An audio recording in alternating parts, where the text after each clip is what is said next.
Hi பட்டுக்குட்டீஸ். இன்னைக்கு நாம வான் சிறப்புங்கிற அதிகாரத்துல 8வது பாடலை பார்க்க போறோம். ஓகேவா? சிறப்போடு பூசனை செல்லாது வானம் வரக்கு மேல் வானோர்க்கும் ஈண்டு. அப்படின்னா சிறப்போடு செய்யற பூசனை.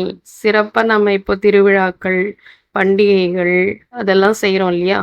எல்லாரும் எத்தனையோ தெய்வங்களை எத்தனையோ விதமா வணங்குறாங்க. அவங்கெல்லாம் ஒவ்வொருத்தர் ஒவ்வொரு விதமா வழிபாடு செய்றாங்க. அதெல்லாம் எப்ப நடக்கும்னா, எல்லாரும் நல்லா இருக்கும்போது, எல்லாரும் வளமா இருந்தா தான் நெறைய செலவு பண்ணி செய்ய முடியும். அப்படி வளமா இருக்கணும்னா, அதுக்கு என்ன வேணும்?